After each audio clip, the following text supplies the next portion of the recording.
And that's what you need, right? You just need like a little bit of progress to feel like I can do this. This is the direction that I'm going.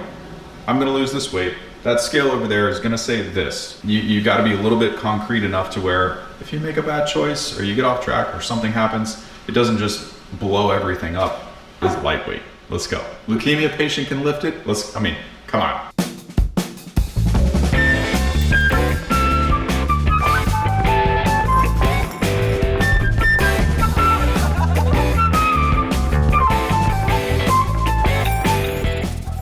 So if someone is struggling with weight loss and they've started like a workout routine, they're already on the journey of trying to improve their health. Like me right now, Exactly. struggling with weight loss. How could you, mix sauna into your workout routine or before or after into their daily routine to kind of pair with the workout? Enhance your weight loss protocol or whatever it is that you're trying to do. And you absolutely should. And it does work well. You can use sauna as part of your regimen to help you lose weight quicker. And the way that it works is a lot of people will say, oh, you sweat off extra pounds or yada, yada, yada. If you wear HRV monitor and you do sauna 3 to 5 times a week, you're gonna see an increase in your HRV. What does that mean? Your body's performing better, right? If you wear an Oura ring, if you wear any type of monitor, if you have the Garmin thing, if you train, if you do this, you do that. The other thing to keep in mind is that you have, depending on your fitness level, you're gonna be high zone 1, low zone 2 when you're in a sauna session that's of any length of time. So the longer you can stay in that without moving, you're actually still burning those calories, especially if it's post-workout. I would encourage you to try sauna post-workout. If you work out after work, early evening, and then sauna directly after, it's gonna do 2 things. 1, your body's already preheated, so you're gonna sweat quicker. Number 2, you're gonna extend, if you look at your curve on a fitness tracker, of your heart rate post-workout, you're going to extend that time. It's going to increase the length of time that your body continues to burn calories. You know how people say, some people lose weight with lifting. That was a rather strong gust of wind. Apparently. Almost brought down the building. So, I wish people could be here and see how many things where we're on a train of thought, we're answering a question very accurately, camera overheats. and then when it sounds like I just go off in left field, you have no idea what is happening in the environment that is distracting. This happens a lot. But basically the whole point is that curve, you're gonna extend the time that the heart rate is elevated, that you're continuing to burn calories when you're not moving. So if you can get in a sauna post-workout, you're gonna extend that time frame. And you can see it charted on a graph if you use these tools. Same thing with HRV. You'll see an uptick in HRV if you sauna regularly. The other thing is you are actively assisting the body's natural detox pathways, especially if you use an infrared sauna. So what's stored in extra fat? Generally chemicals, toxins, and things that the body doesn't want to, process. If you have an acute exposure of some type of chemical, where does it go? If your organs don't process it right away, it gets deposited in fat cells, and then it'll get leached off later when the appropriate time, when your body has the capability to process that at that time. Most people, if you're overweight, you're trying to lose weight, if you haven't had the cleanest diet, a lot of times you don't have the energy to do what's required to lose the weight as fast as you'd like to. If you can just maintain a schedule of walking, right? If you can't go for a walk for an hour, totally get it. You want to do one of 3 things. Walk 10 minutes post meals, 3 times a day. So I think you can pull up the PubMed results for this. There's a technique that's more effective than metformin, which is the pharmaceutical drugs for pre-diabetes or for managing glucose or whatever spikes, post high carb meals. If you walk for 10 minutes after meals, more effective at regulating that. Stan Efferding, the Rhino, the world's strongest pro bodybuilder, I think but he popularized a lot of this. But there's actually science to back it up. It's not like something that he just came up with on his own that's anecdotal and it doesn't back out. It really does. What I'm getting at is if you're on a weight loss routine, incorporate walking, right? It's gonna help your blood pressure metrics. It'll help, more high zone 1, low zone 2. Anything that you can do to extend those time periods per day is advantageous in your favor. When someone is starting to do, if they've never done sauna before, yeah, they're overweight and they started to work out and they're like, I need to add this to my routine. What are some things that they could kind of watch out for? I'm assuming if you're working out or you're on a routine like that to train, you're making hydration a focal point anyway. For some people, you want to look at it as daily fluid intake. You know, if you're not getting enough fluids for the day. For other people, that doesn't work so well. They should have a liter of water before they, sauna, or while they're saunaing or whatever. For other people, if you just get the fluids in before, after, sometime throughout the day, they're fine. You got to test that out and see what works right for you. The reason that I hesitate to say do this is because a lot of times if you drink a lot of fluids and you go to do exercise or anything that can make you bloated or uncomfortable, it's going to make that even more challenging. So we want to avoid that, but also keep the focal point on, hey, we are sweating out, extra sodium, fluids, and you do need to replenish those things. And so, yeah, if you haven't sauna before, I don't think you're necessarily going to be more tired if you sauna post-workout. You got to remember, you're still not moving. So, like if you were to walk on the treadmill, you have all these things going on with your muscles and everything else.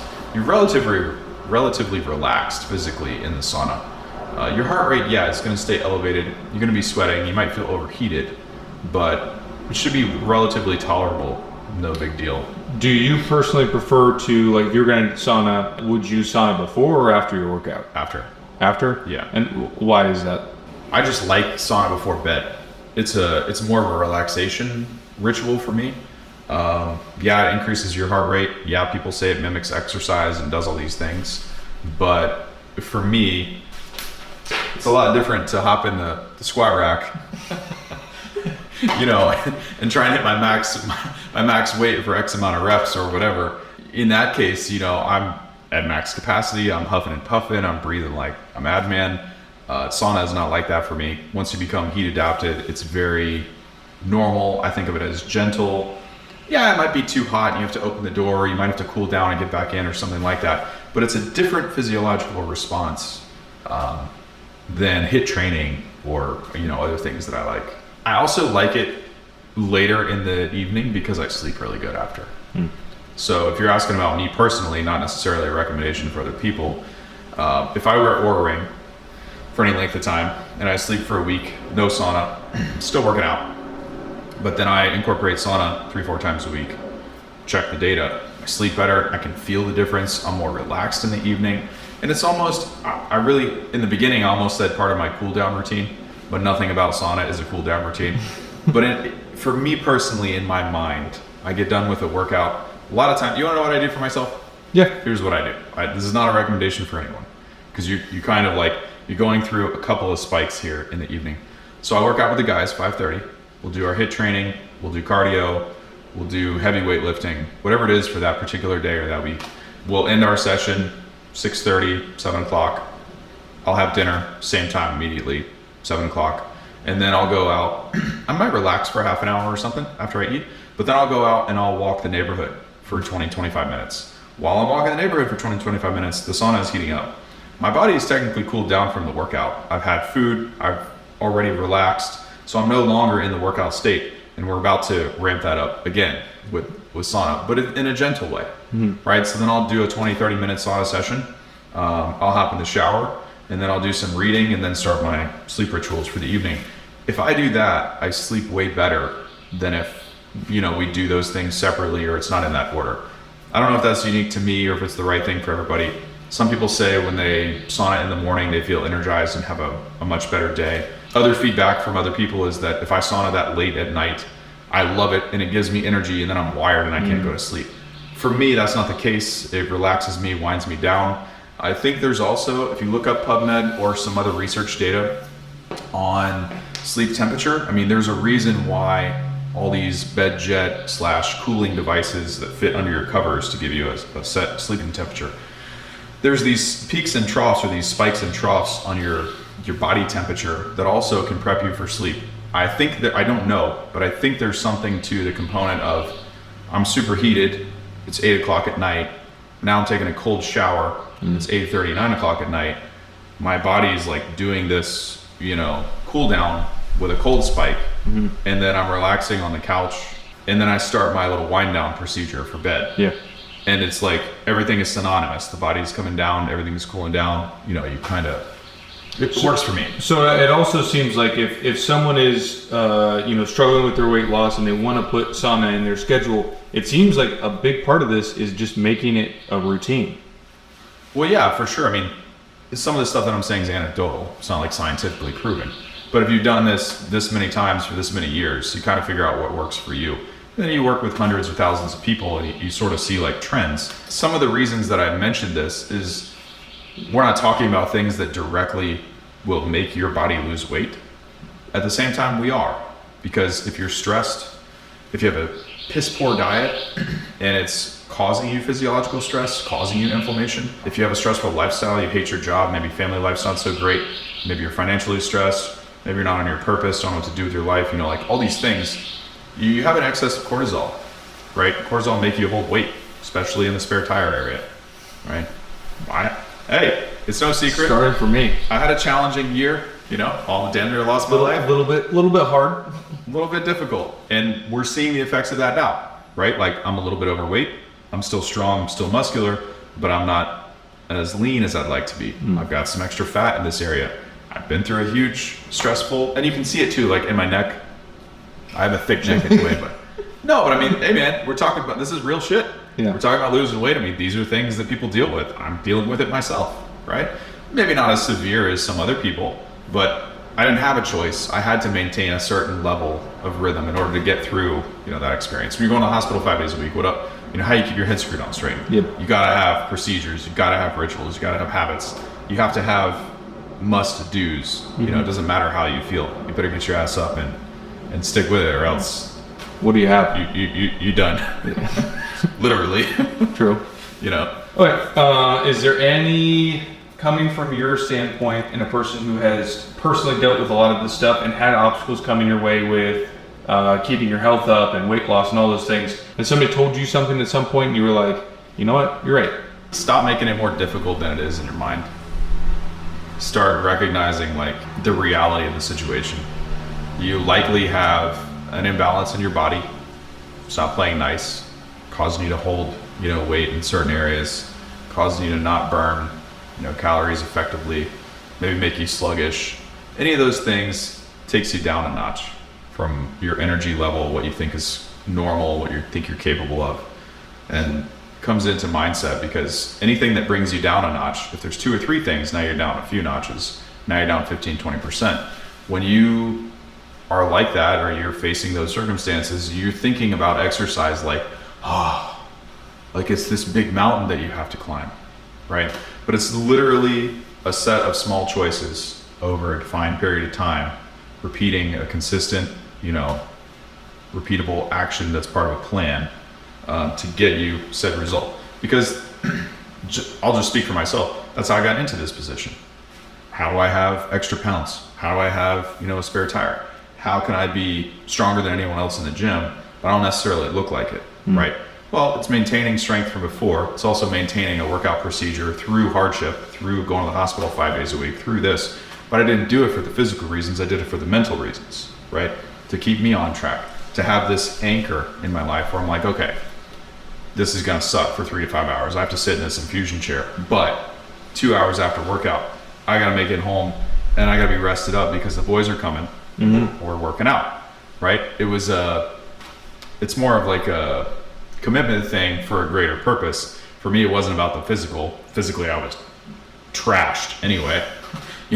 I went through losing however many pounds, 30 something in 28 days when I was originally in the hospital. Holy crap. To now, I'm back to almost my heaviest. And how stressful that experience was, and the financial stuff, and the family disruption. And, I went through the gamut, and this is the result of it, right? Off my habits, not sticking with the program, physiologically, mentally stressed, excess cortisol, poor diet choices, comfort eating. Oh yeah, face your addictions too. It's okay to have addictions. We're all addicted to something usually. Everyone has a vice. I think people demonize these types of things like food addictions when in some cases I think it's perfectly warranted. If you have a team of oncologists that come in and surround the bed and say, if you leave here today, you're gonna die in 6 weeks, I think it's all right to be addicted to food for a year. Yeah. If you have to go to the hospital 5 days a week and this is your life for 8 months, I think it's all right if you go get a little treat every day on the way home from, it's like a win. As with everything, moderation or a time period of when that ends. I don't want to be this heavy forever. I don't know how heavy I am today, but you can weigh me. I'm probably 220 something. Really? If I had to guess, yeah. It sounds like during that time, a big motivator that you had to keep you going, working out, and just getting you through the whole crappy period was people. It seems like you coming home to those, Oh my God. having the support to be like, hey, we're gonna work out today, whether you like this or not. And you're like, dang it, I gotta do this. So like, is that another like thing that you would recommend for somebody? Like find somebody to keep them accountable? Dude, support is everything. Even though half the time it's me pushing them. You know, what do you think I said to him? You know, we get the deadlift bar out. Guy's like, I'm not feeling it today. I'm like, yeah, I'm gonna let a leukemia patient beat you. You're like, I'm dying. You want the leukemia patient to lift more than you? Like, come on now. But it works both ways, right? That provided me an opportunity to have, a reverse set of support and keep me going. Exactly like you're saying. Absolutely. Support is everything. Mindset is everything. If you think it's going to be difficult, you're actually making it more difficult. If you can just take whatever it is that you need to do to get the result that you want and sum it down into bite-sized chunks that you can repeat every day. See in your mind, when you look at the scale, don't see these terrible numbers that you're unhappy with. See what the scale looks like when you do these small repeatable actions for a set period of time, what it's going to look like when you do those, right? Visualize the outcome. Start telling yourself, even if you lie to yourself, start telling yourself that it's easy. You think after 180 milliliters of arsenic for 3 to 5 hours a day that I wanted to come home and do box jumps and deadlifts and pull-ups with and battle ropes with the boys and do laps around the driveway? No, my heart was racing from the damn, medication. Felt like I was going to pass out half the time, but it kept me anchored here. Mm-hmm. Kept me like, all right, well, I got this. If I can do this, I can do anything, right? Like if I can get up tomorrow and go do this all over again and come back in here, and granted, I wasn't competing with the boys. I might lift a little bit more than them. That was just because I was strong. Old man farmer strength. That's what I have. That just comes from building stuff when I was in my teens. My whole life, I've always had it. But, I couldn't keep up with them. But in my mind, I was keeping up with the best version of whatever I could do at the time. That's all I needed. And that's what you need, right? You just need like a little bit of progress to feel like I can do this. You need bite-sized chunks that are repeatable, that you can manage. So that if you have to work late one day, if you're stressed, if you're short on money, if you make a bad food choice this week or whatever, it doesn't completely derail your progress. You need to be steadfast. You need to be like rock solid in this is the direction that I'm going. I'm going to lose this weight. That scale over there is going to say this, when I get done with this. And you got to be a little bit concrete enough to where if you make a bad choice or you get off track or something happens, it doesn't just blow everything up. So if there's something that you like from today's video or you're looking for more resources, at CertifiedSaunas.com on the homepage, there's recommended sauna resources. If you're looking for a brand, a size, a model, reviews, installation videos on how to put them together, we have step-by-step tutorials that show you how to receive a sauna, how to prep your house for it. We're trying to make it as easy as possible for you so you don't have to wade through 4 hours of YouTube video to find the exact thing that you're looking for. But a lot of times in these episodes, I'll mention sauna hats, sauna accessories, different types of electrolyte supplements. If you want to put an infrared sauna in a cold basement or unheated garage, there's accessories or additional supplemental heat that you can add to it. If you continue down, you'll find everything that you're looking for that we've mentioned today. In addition to CertifiedSaunas.com, you can go to the Facebook group, which is the Certified Sauna community on Facebook. It's our sauna group. There's no hardcore pitching. There's thousands of members in there that offer really, really, really good advice. I learn from them every day. I'm also contributing and answering questions in there every day. In addition to that, you can go to the Amazon store. A lot of people have requested on where to buy sauna towels, sauna hats, different various supplements, minerals, electrolytes. Now we have all this in one place on various lists on this Amazon store. So you can go to this one link and everything will be right there for you. See you in the next video.